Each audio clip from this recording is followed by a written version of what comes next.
Hello hello hello BSc third year students, paper first plant morphology and anatomy.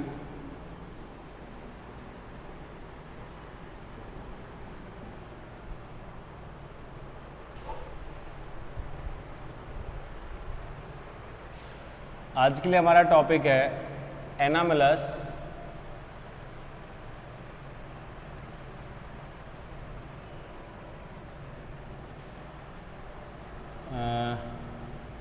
Growth या anomalous vascular bundles. कहाँ गया?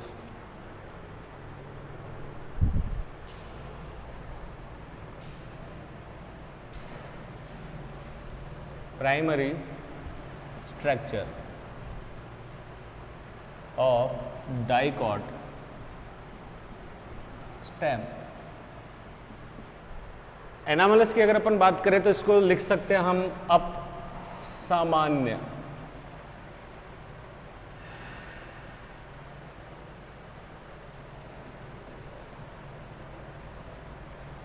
अपसामान्य, ठीक है। और प्राइमरी संरचना किसकी? डाइकॉट स्टेम की।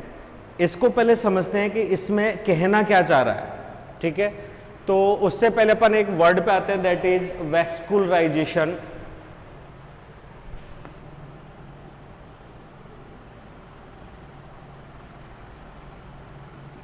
वैस्कुलराइजेशन जिसे हम कह सकते हैं संवहनी भवन, ठीक है, ऑफ डाइकॉट्स। और इससे हम एक तरीके से जो वैस्कुलर सिस्टम का जो अरेंजमेंट है डाइकॉट्स में, उसको व्यवहारिक रूप से समझ सकते हैं सामान्यतः सभी के अंदर, ठीक है, कुछ अपवादों को छोड़कर। तो वैस्कुलराइजेशन की अगर अपन बात करें तो इसी की वजह से हम डेवलप्ड प्लांट्स के अंदर आए हैं। वैस्कुलराइजेशन के कारण टेरिडोफाइट, जिम्नोस्पर्म्स एंड एंजियोस्पर्म्स जो कि इस कड़ी में सबसे ऊपर की तरफ हैं, और उसमें वैस्कुलर सिस्टम्स या वैस्कुलर बंडल्स की हम बात करें तो इसमें मेनली नाम आता है फ्लोएम,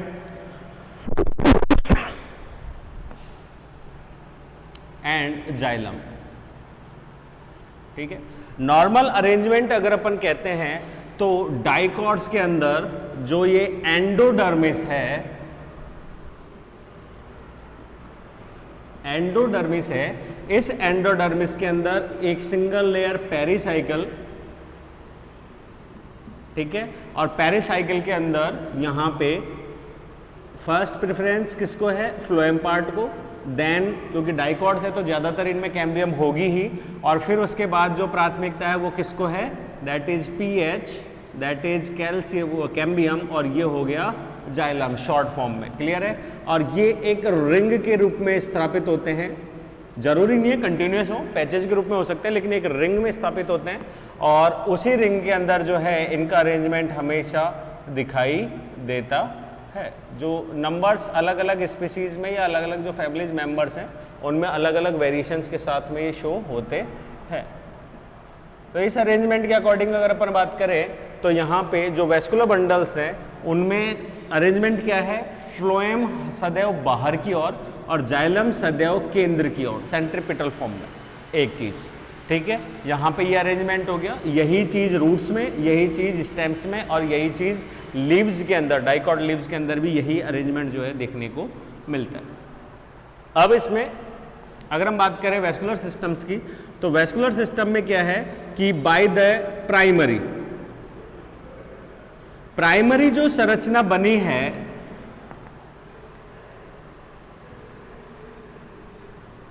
प्राइमरी जो संरचना बनी है वो किसकी वजह से बनी है? प्रोकैम्बियम। किसकी वजह से बनी है? प्रोकैम्बियम। और प्रोकैम्बियम ने जो बनाए उसको हमने बोल दिया प्रिमिटिव सेल्स, प्रिमिटिव टिश्यूज, और वो हो गए हमारे प्रोटोजाइलम एंड प्रोटोफ्लोएम। बात खत्म, ठीक है, कहीं कोई दिक्कत नहीं है। और ये स्थापित हो चुका है सब कुछ पूरी तरीके से। और प्री की अगर अपन बात करें प्राइमरी की, तो सेम ये स्ट्रक्चर जो है होती है, लेकिन कुछ ऐसे एग्जाम्पल्स भी हैं, ठीक है, जिसके अंदर ये जो नियम है वो फॉलो नहीं होता, अर्थात जैसे कि वैस्कुलर बंडल्स रिंग में नहीं होंगे, कॉन्जॉइंट नहीं होंगे, कुछ उसमें बाइकोलेटरल सिस्टम होगा, या फिर उसके मेडुलरी रेंज में वैस्कुलर बंडल्स होंगे, या फिर वैस्कुलर बंडल्स के अंदर दूसरा वैस्कुलर बंडल होगा इंटरकैलरी, या फिर जो कॉर्टेक्स है उसके अंदर वैस्कुलर बंडल्स होंगे। इस तरीके का अरेंजमेंट अगर हमको देखने को मिलता है तो वो हम शो कर सकते हैं किसमें, अपसामान्य में, क्योंकि सामान्य तो ये है, ठीक है। तो यहां पे दीज आर प्रो, तो कह सकते हैं कि ये जो अपसामान्य जो वृद्धि है ये बहुत कम परसेंटेज पे प्राइमरी लेवल पे होती है, जैसे कि हम बात करें निम्फिया, ठीक है, जैसे कि हम मोनोकॉट में बात करें तो ड्रेसिना या युक्का, ठीक है। तो ये ऐसे कुछ एग्जाम्पल्स हैं जो प्राइमरी स्टेज पे ही एनामुलस ग्रोथ को दर्शाते हैं, अन्यथा बाद में सदैव सेकेंडरी ग्रोथ जो होती है, सेकेंडरी डिवीजन, उसकी वजह से एनामुलस स्ट्रक्चर्स डेवलप हो जाती हैं, उनके डिसअरेंजमेंट के कारण अथवा उनके एक्स्ट्रा ग्रोथ के कारण।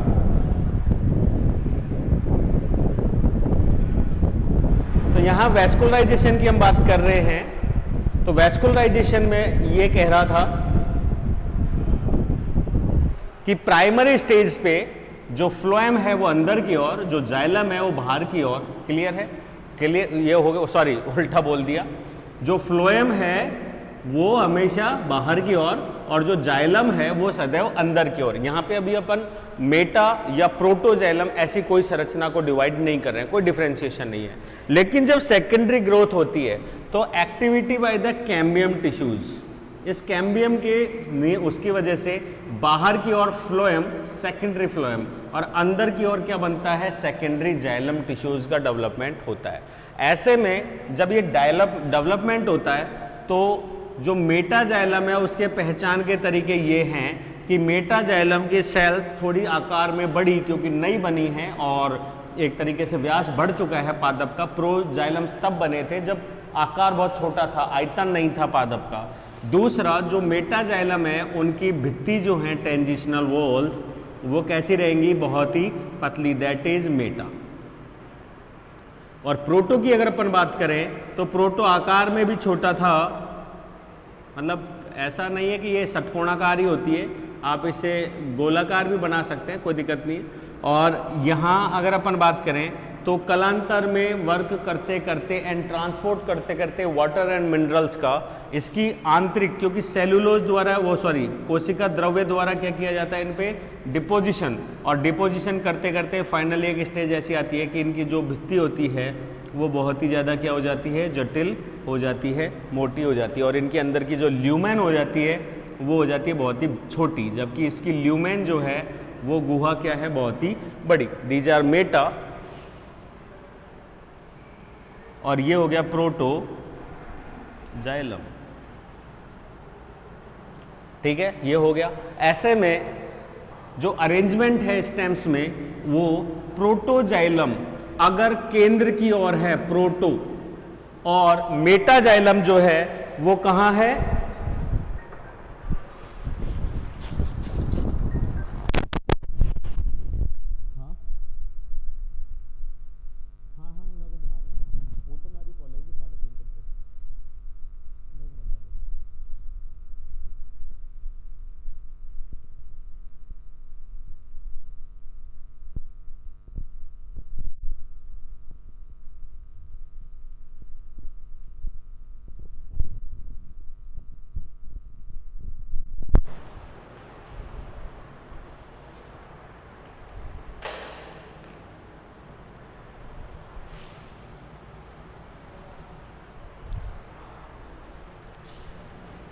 नए टिश्यूज को बना देते हैं अपन ब्लू स्केच पेन से।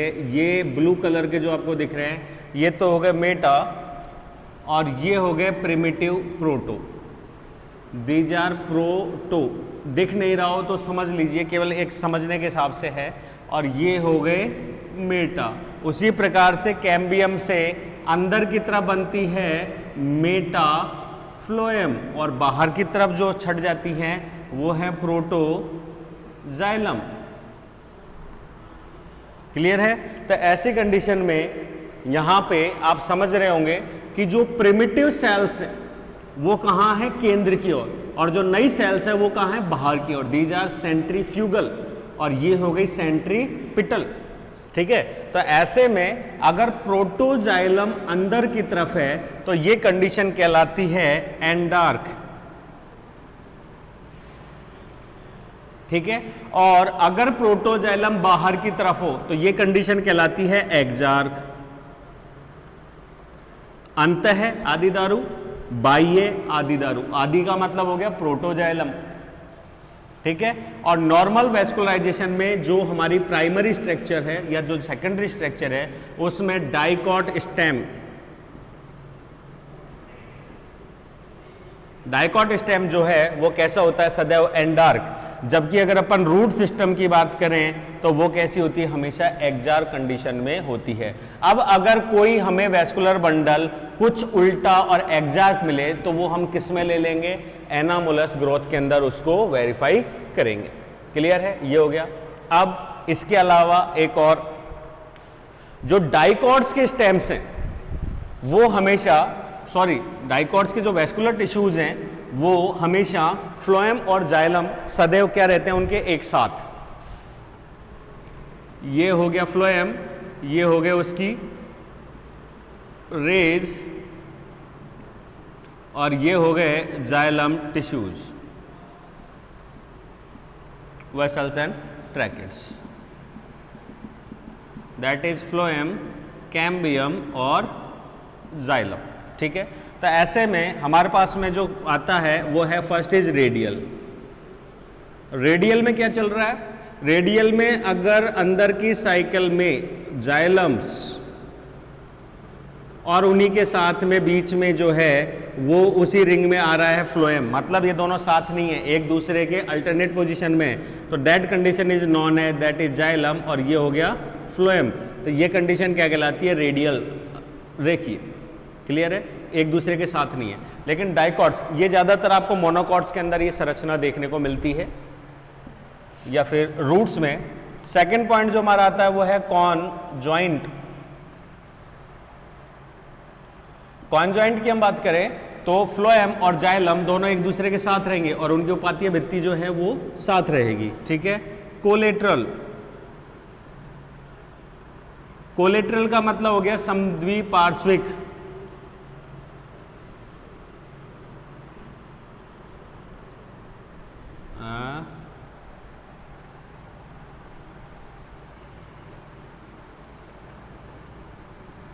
पार्श्विक, कोलेट्रल का मतलब हो गया पार्श्विक। पार्श्विक का मतलब जिनके वेस्कुलर बंडल्स कॉन्जॉइंट है, फ्लोएम और जाइलम एक साथ है, परंतु उनके बीच में कैम्बियम के आने के कारण वो एक दूसरे से क्या हो गए? दूर हो गए। तो these are known as collateral. लेकिन कोलेट्रल में दो कंडीशंस हो गई, फर्स्ट इज ओपन और दूसरी हो गई क्लोज। कैम्बियम की उपस्थिति के कारण ये दोनों एक दूसरे से दूर हो गए, इसको हम बोलते हैं ओपन वर्धी, और क्लोज का मतलब हो गया अवर्धी, उल्टा हो गया, अवर्धी, और ये हो गया वर्धी। क्लियर है? तो ये जो क्लोज है ये ज्यादातर एग्जाम्पल है मोनोकॉट्स का, और ये है एग्जाम्पल डाइकॉट्स का। मोनोकॉट्स का एंड डाइकॉट्स का। इसके अलावा भी और टाइप्स मिल जाते हैं।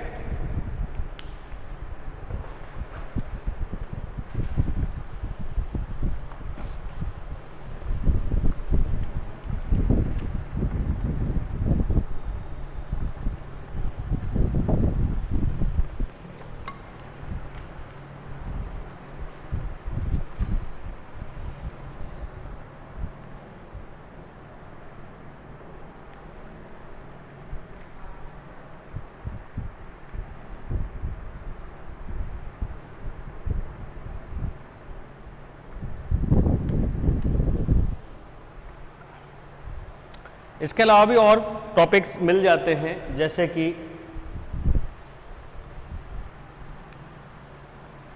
ये एग्जाम्पल, इसी में एक और चेंज कर दें, अगर अपन इसमें एक फ्लोएम और अंदर की तरफ जोड़ दें, अर्थात यहाँ पे जो फ्लोएम है वो दो ओर से जाइलम को घेरे हुए है, तो इसको हम बोल देते हैं बाई कोलेटरल। तो सामान्य संरचना से बाई कोलेटरल क्या हो गई, एक अपसामान्य संरचना हो गई। क्लियर है। इसके अतिरिक्त एक और नई टाइप आती है जिसमें हम कर सकते हैं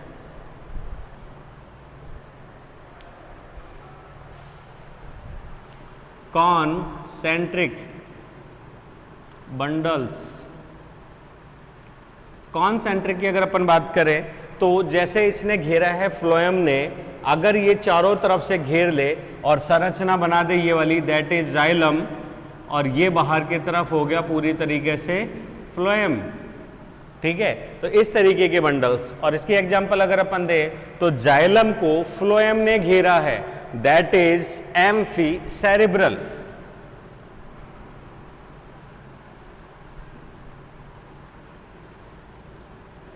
दैट इज दारू केंद्र की। ठीक है, दारू केंद्र की। और दूसरा इसी का पॉइंट जो है वो है एम्फी वेसल, जिसके लिए हम कह सकते हैं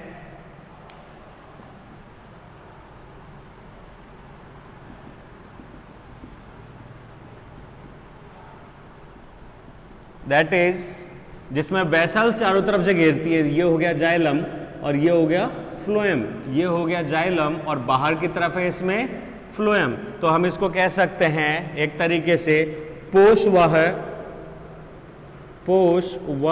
केंद्री। ठीक है, नाम हिंदी और इंग्लिश में थोड़े उल्टे हैं। दारू केंद्री। क्लियर है।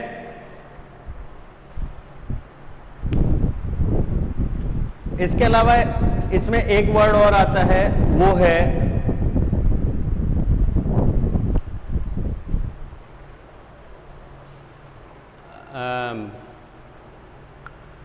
Leaf gaps and leaf traces. ये वर्ड भी मैं एक पिछली क्लास में समझा चुका हूं, वापस समझा देता हूं।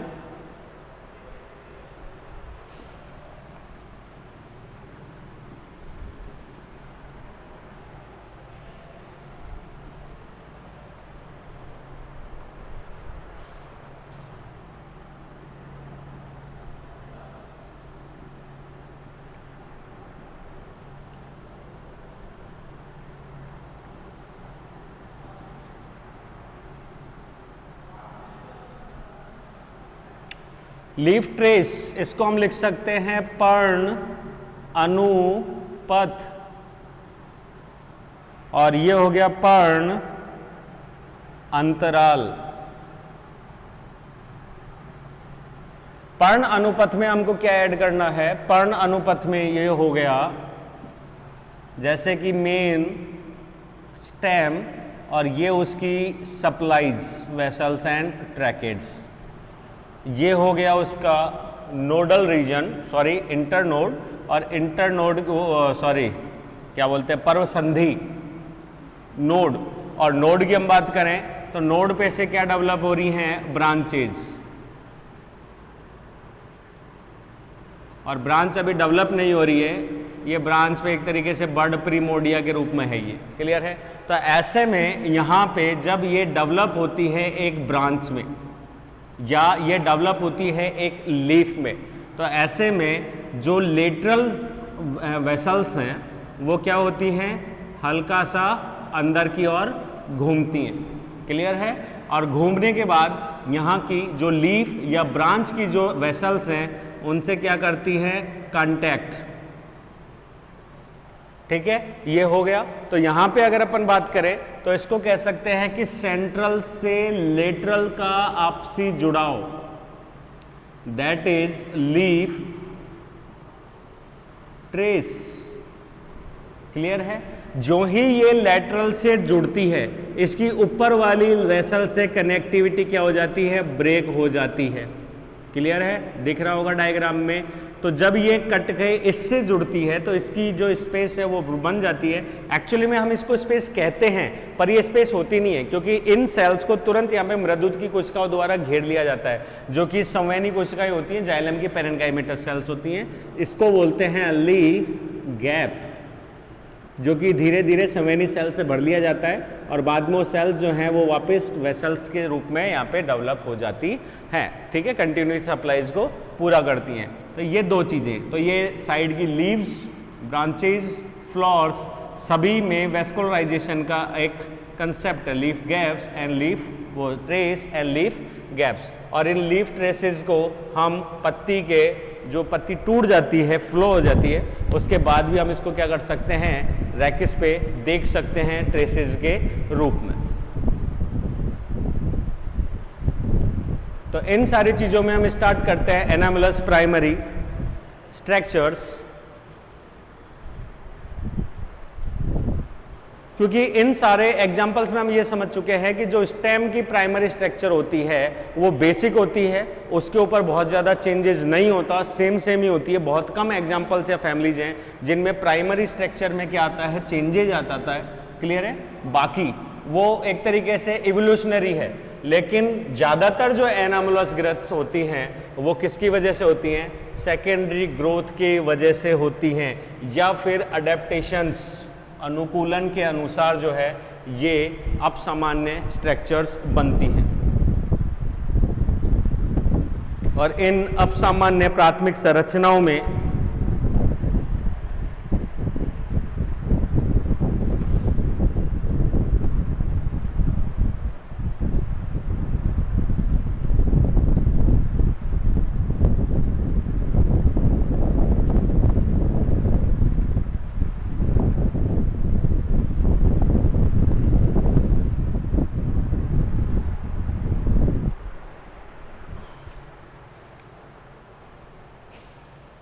हम पहला पॉइंट यहाँ पे पढ़ सकते हैं। First is absence of vessel tissues in xylem. अगर नॉर्मल कंडीशन में आपसे इसके बारे में डिस्कस किया जाए तो हम कह सकते हैं कि टेरिडोफाइटा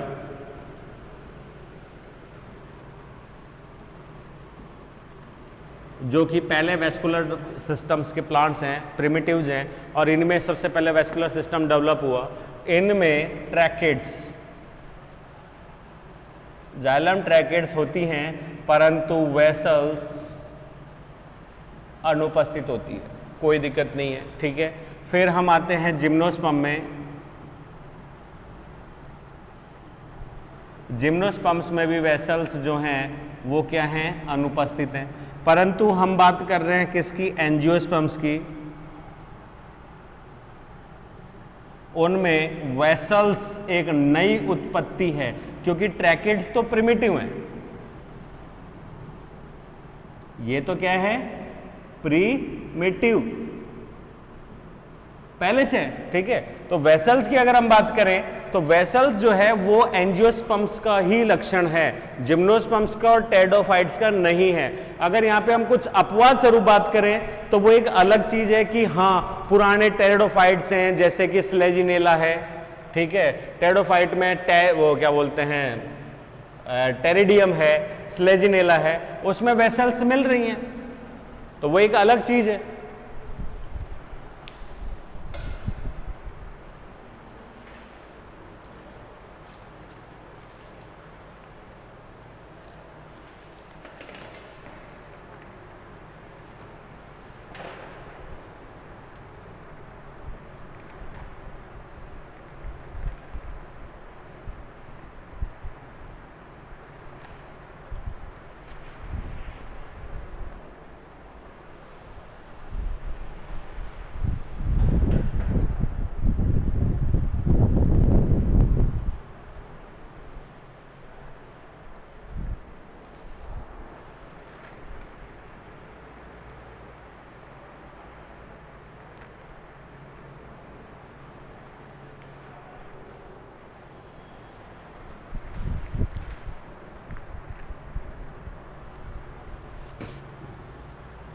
like pteridinium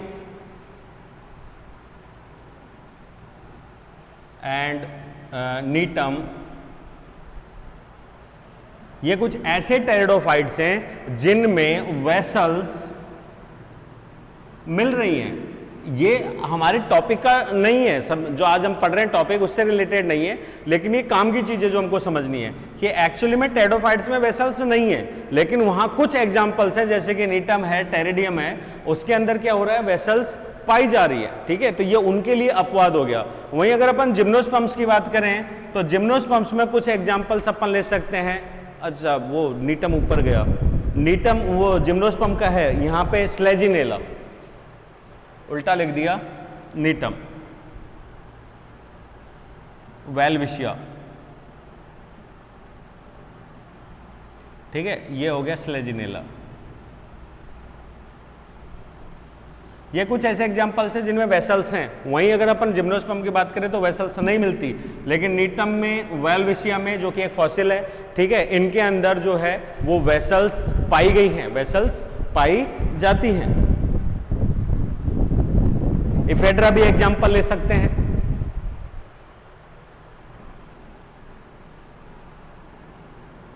लेकिन एंजियोस्पर्म्स की बात करें, मोनोकॉट्स एंड डाइकॉट्स की, तो उनमें वेसल्स कंपलसरी मिलती हैं, ये उन्हीं का एडवांस कैरेक्टर है। तो ऐसे में यहां पे अगर नहीं मिले तो वो हमारा टॉपिक बन जाता है एनामोलस का, जिसमें हम कह सकते हैं कि वेसल्स नहीं पाई जाती। तो एंजियोस्पर्म्स में हमारा जो टॉपिक है वो डाइकॉट्स पे है, इसलिए हम मोनोकॉट्स का एग्जांपल नहीं ले रहे। बाकी मोनोकॉट्स का अपन एग्जांपल दे सकते हैं ड्रेसिना, युक्का, ये ऐसे एग्जांपल्स हैं जिनमें वेसल्स नहीं पाई जाती। लेकिन यहाँ पे हम कुछ एग्जांपल्स दे रहे हैं डाइकॉट्स के, और डाइकॉट्स में हम यहाँ पे एग्जांपल दे सकते हैं जैसे कि विंट्रेसी जो फैमिली है उसमें से ड्राइमिस, और ट्रोकोडेंड्रेसी से ट्रोकोडेंड्रॉन।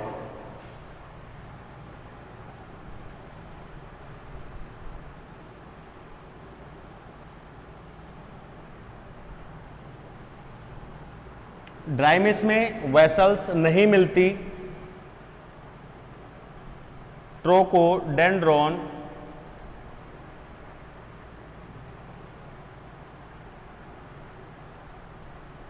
ट्रोकोडेंड्रेसी में से एग्जाम्पल है ट्रोकोडेंड्रॉन।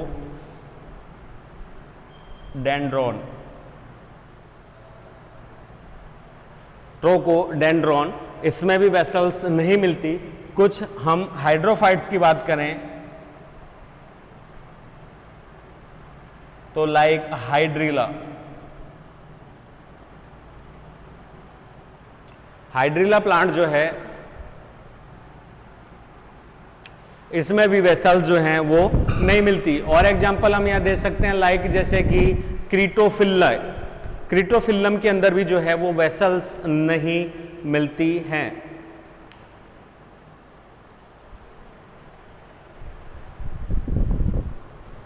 स्पेलिंग और सही लिखो क्या?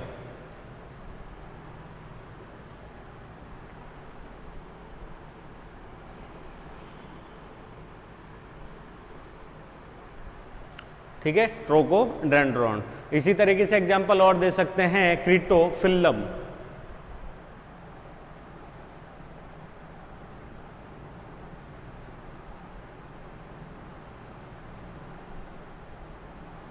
क्रीटोफिल्लम, ये कुछ एग्जांपल्स हैं जिनमें वेसल्स नहीं मिलती हैं। ठीक है, तो पर्टिकुलर इसका कोई डायग्राम नहीं है, केवल हमको लर्निंग करना पड़ेगा कि वो डाइकॉट जिनमें वेसल्स की अनुपस्थिति है वो क्या कहलाएंगे, एक तरीके से एनामोलस। लेकिन यहाँ अगर अपन बात करें तो ये सेकेंडरी लेवल पे नहीं है, ये कौन से लेवल पे है, प्राइमरी पे। सेकेंडरी ग्रोथ का इससे कोई लेना देना नहीं है, ये प्राइमरी स्टेज पे ही इनके अंदर वेसल्स नहीं होती, क्योंकि यहाँ पे हम दोनों की दोनों चीजें पढ़ेंगे, eight primary and secondary growth, दोनों लेवल्स के ऊपर एनामलस हो सकती हैं। इसे हम असामान्य या असंगत भी बोल सकते हैं, असंगत जिसका कोई मेल नहीं होता। ठीक है, फर्स्ट पॉइंट। अब हम बात करेंगे सेकंड की। सेकंड कह सकते हैं स्कैटर्ड वेस्कुलर बंडल्स।